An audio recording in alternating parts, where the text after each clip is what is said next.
That's what are the pieces for. Hi, good afternoon. This is Sonic from Sonic Motorsports, Savannah, Georgia again. Today, I'm trying to make a step forward of this very interesting project. This is the first gen S1 Esprit from Lotus, of course.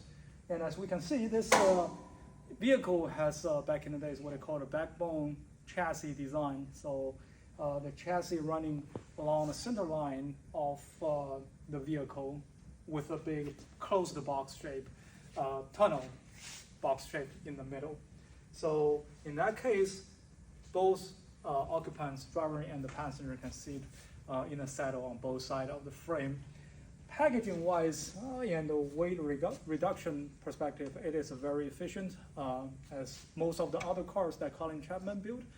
However, as we can very easily figure out that the biggest drawback of this type of chassis is the lack of torsional stiffness, because of course all the torsional load are transferred through the center section, this box shape. So when we originally got this chassis, the center piece, this is upside down, so this is the bottom surface. There was a big hole cut in the middle, butchered by some previous mechanic for, I don't understand what reason. He's probably trying to put his hand in there, reach something, and it's a very rough cut. And for the whole extreme, Colin Chapman designed their cars, and for the years of driving with that hole cut out, and we can see the stress crack started forming along the side of the opening, and it actually started to continue to the sidewall as well, so that much deflection. So instead of patching that section, which is full of gunk and everything inside, all the grease and gunk, everything, we decided to completely remove that and to create a new piece of metal to restore this box enclosure. So what I was thinking is we started from removing all the accessories and get a chassis fully powder coated. And back in the days, I believe welding is one of the best way to join a metal, but not anymore, in fact. And later, most of the Lotus cars are using chemical bonding method for joining all different metal components. And that's something that I'm trying to experiment this time. So I have this piece of a 14 gauge stainless steel plate cut and formed into the shape, in fact, the other way around. And I will using this as the cap of this tunnel. So eventually, you will cover everything up like that. It's going to be quite a tight fit.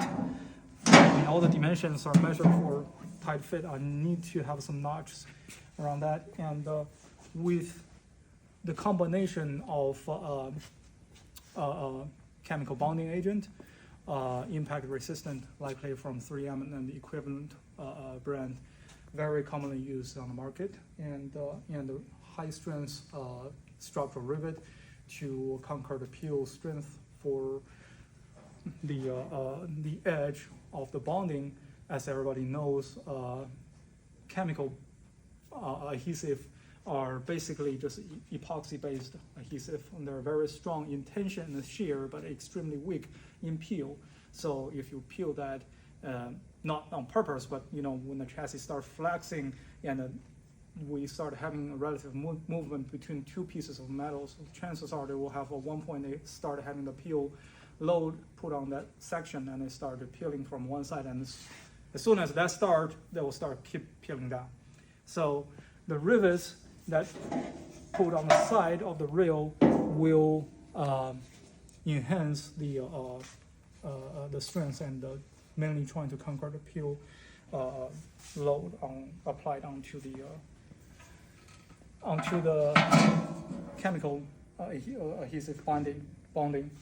So we will see how it goes, and we will keep this project updated.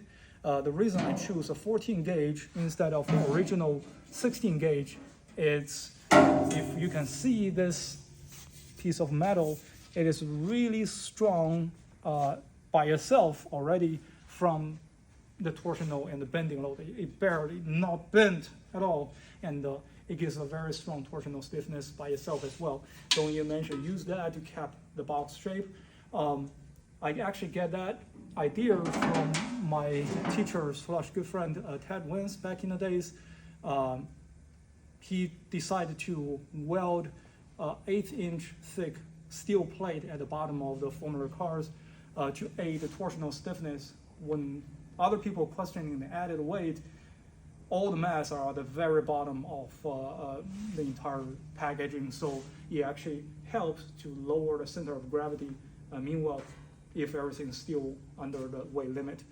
So I'm borrowing the same idea, trying to use a stronger cover piece, because again, this is upside down, sits at the very bottom of the chassis.